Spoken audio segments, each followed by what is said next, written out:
a local guy here in Durham region. And Steve is just that guy. So I called him up and I said, would you mind talking to our members about their products and, wax and how it's made and what are the differences in it? And he said, sure, I'd love to come out. So, Steve, thank you very much for volunteering. I don't know what you're getting yourself into, but the floor is yours. All right.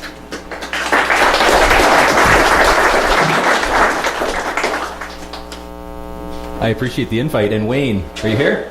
Perfect. Thank you again for setting this up. This is fantastic. Guys, I want a kickback.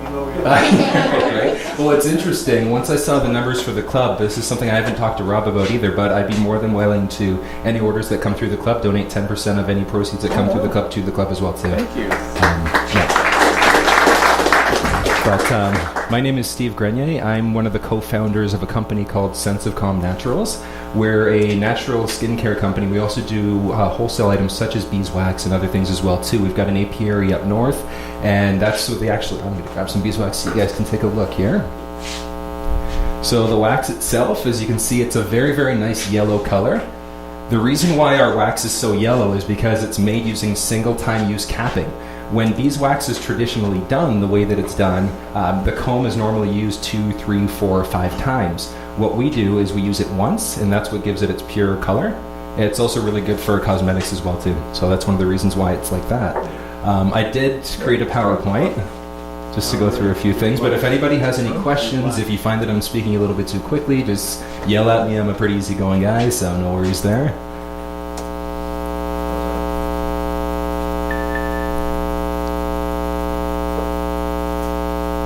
Perfect. All right, so wood finishing. I know you guys are obviously a woodworking club, but just a show of hands here, who has experience using any sort of a finish on any of their wood products? It may end up being a bowl, it could end up being whatever the case may be. So quite a few people. Excellent, excellent. All right, so let's kind of go through, so the why and the how. So just a little bit of research that was done. The reasoning why, does anyone know the reason why you should finish up any sort of product, whether it be a spoon, whether it be a bowl, whether it be, I don't know, let's use a cutting board as an example. Protected. Toxins. You got it. Exactly. Toxins as well too. So hit a couple for me there. UC Davis, they're a University of California, out of Davis, California. They analyzed 10 different types of hardwoods, rubbers, and 4 different types of plastic cutting boards as well too.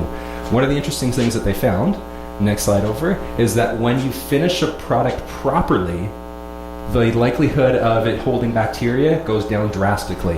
What they found, which is interesting though, wood doesn't hold bacteria the same way that plastics do. So that's kind of neat. And the reason why is just because of the porous nature of wood itself, especially when you combine that with a finish.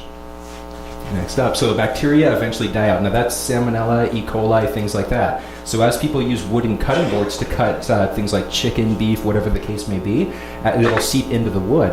When you have a finished product, when you use something to finish up the wood itself, that it doesn't seep into the wood too deeply, so when it's brushed off the surface, the bacteria will naturally die out as well. So finishing wood, so there are 2 different types of oils. What's one of the types of woods? I know a couple guys here said that they typically finish their products. What do you normally use? Okay, mineral, tung oil, okay, perfect. Let's go through a couple. So 2 different types of oils. You've got a drying oil and a non-drying oil. If you look at a drying oil, it's exactly that. When you apply it to a wood finish, it's going to dry. It'll leave a little bit of kind of like, it's not a crusty type of surface, but you can kind of see a little bit of a sheen to the oil itself, whereas a non-drying oil is exactly that. It doesn't dry. So mineral oil is a great example of that for anyone who's used strictly mineral oil before as well too. Tung oil is the same as well. So the oils themselves, they don't dry out. And one of the benefits of that is that, well, I mean, looking at the oil itself, one of the downsides I should say is that when a person washes the board, it washes the oil away as well too. So big difference between the drying and the non-drying oil as well too. Non-drying oils stay liquid in the wood. Next over. So there are a variety of types of oils that can be used for wood finishes. Tung oil was mentioned there, mineral oil was used as well too. Walnut oil tends to be popular.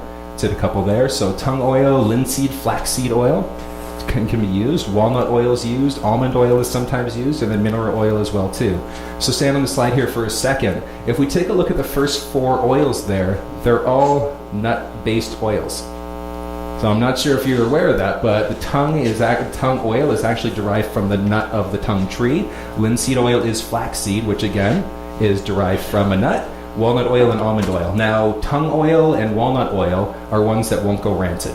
Mineral oil is the same as well too, but linseed and almond oil will eventually go rancid as well too. I don't know if anyone's ever used olive oil before when finishing up wood, but that's one oil that you definitely should not use as well, just because of how easily that can go rancid. But the problem with oils that are made from nut or wood, nuts or seeds, go over a couple slides there for me. Something like this can happen. So if you end up finishing a piece of wood, whether it be a cutting board, if it's a bowl, if it's a spoon, and you have a customer that's allergic to any sort of a nut, they can have an allergic reaction. Now, it may not be this severe, but at the same time, things like that can happen. Mineral oil is something that's petroleum-based. Petroleum, gasoline. So the company Sense of Calm Naturals, that's something that we're kind of against. Although it does give a very, very nice product, at the end of the day, you're still using a byproduct of gasoline in order to finish up a wood project. Now, when you create something like that, when you create a cutting board, I mean, it's gorgeous. These things look fantastic. I've seen some amazing work by some of the guys here. I scoped out your page there. It's fantastic seeing some of the work the guys have done. So, next up here. But I've got a friend who's a naturopathic doctor, and she was telling me about some of the bad things about mineral oil and using it long term. Prolonged use can lead to the depletion of vitamins A, D, E, and K in your intestines. And that's not necessarily a good thing. Now, that's if you're drinking it, I get that. But at the end of the day, if you're using it on a cutting board and people are if they're using it time over time again, it can end up leading to those issues as well, too. Next up, in adults over 60, it's cautioned for use for those with breathing problems. So I don't know if anybody's have any breathing problems, lung issues, whatever the case may be, but mineral oil you want to stay as far away from. There's nobody here over 60, right? All right, perfect. Yeah, they're all 19. Yeah, exactly. So looking here, steam distilled oils. Now this is something that's actually a little bit unique. So steam distilled oils, they're essentially distilled from the actual plant material itself. Anyone ever heard of or used essential oils before? Have a girlfriend or wife that maybe has used them, put them in a diffuser in the bath, whatever the case may be. But what happens, the way that these oils are created is we'll take, let's say, peppermint, or let's use cedar wood as an example. So cedar bark is literally shaved down. It's put inside of, you could use a pressurizer, steam cooker, whatever the case may be, and then steam shoots into there. From there, you've got the oil, and then the water, it's all condensed. But what'll happen is, during the process of the distillation, it's cooled down rapidly, and that separates the water from the oil. So as it kind of drips down, you'll have a big pool of essentially flavored, or I guess oil and water. But what happens, oil and water, they're different. So the oil is going to rise to the top, and you'll be left with a little bit of fluorinated water essentially at the bottom there. But then you'll also have essential oils. So let's go down a little bit more. A couple examples here of steam distilled oils. Now, oils that you typically wouldn't think could be steam distilled: coconut oil, grapeseed oil, and avocado oil. One of the big benefits of using these types of oils is that it's a plant-based oil. And the likelihood of someone being allergic to one of these oils is substantially lower than being allergic to a nut-based oil. Big benefit of having an oil that's steam distilled as well is that there's no scent. So very similar to mineral oil. I'm sure if you guys have used mineral oil, it's got a light scent, but it's not a very strong scent at the end of the day.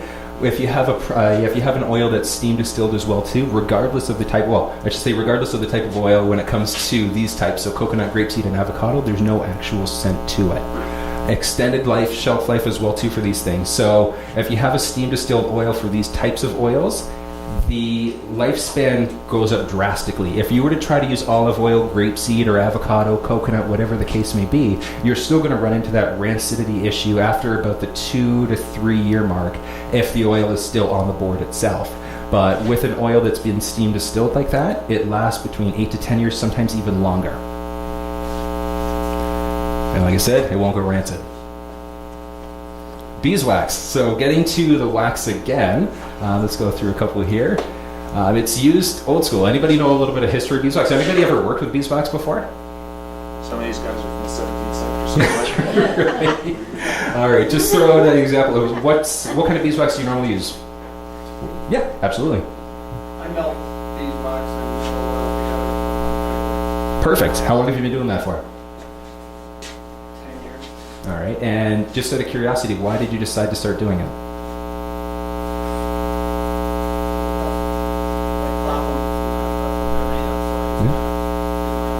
Perfect. Yeah, but for applying to the finish to the board, why did you decide to start applying the finish to the board? Or to the cutting board? It's quick. Exactly. And that's exactly it. So whether it's a one-time use or you're continually applying it to the board as well too, it absolutely does extend the life of the board. It can prevent warping and things like that as well. Beeswax used to be used by itself, and it can be used by itself. I understand you guys had someone in here last week. I'm not sure what type of, did they give an example of any type of wax? No. No? Yeah, we had anybody with wax. Oh, you've never had anybody with wax. Oh, okay, perfect. So you can use wax by itself. The issue with using wax by itself is that, if you want to feel that, it's fairly hard to use by itself. Right, so it's rock hard. You can melt it down. You can, if you want to, into a double boiler, whatever the case may be. But it has been used throughout history. It's got a little bit. It leaves a little bit of a transparent finish on the actual board itself. By itself, it does work. Like I said, it works very, very well. That's a bee. That's where they come from. Oh, sorry. Next one. That's where they come from. Sorry. So these little guys, so honeybees, what they do is they end up going out, they end up collecting pollen, they end up turning it into, well, they end up going through their honeycomb, and then it's a secretion inside of it. It's kind of weird how it works, but at the end of the day, it's a secretion from the bee, from what they collect. All right, so beeswax itself, our wax, harvested right here in Ontario. So it's not in a wax that we import. There's no additives, no preservatives. And that's one of the big things with different types of beeswax as well too. You've got to be very, very careful what the farm is doing.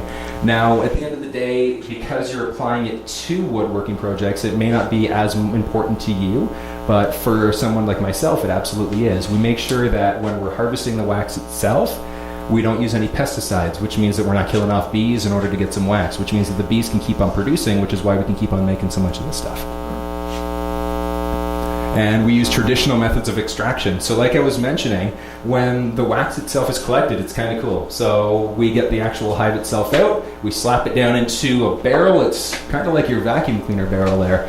So just a big barrel there, we just spin the wax, and then it literally just separates the honey from the comb itself. We cut off a little bit of the comb itself, we melt it down, we filter it out a couple times, and that's what you're left with. Do you sell honey? We do sell honey, yes. I unfortunately do not have any with me though, but we do. And like I mentioned, it's a one-time use capping. And that's one of the ways you'll be able to tell how many times it's used as well, is the color of the wax itself.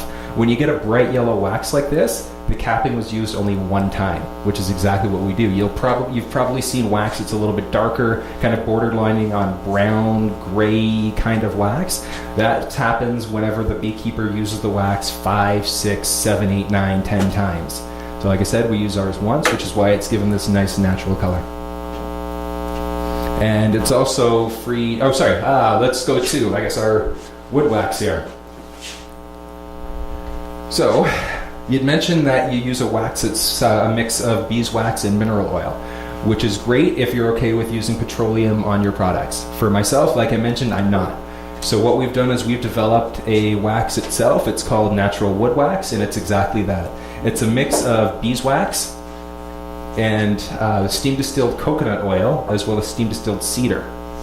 What you're left with is a product you've probably seen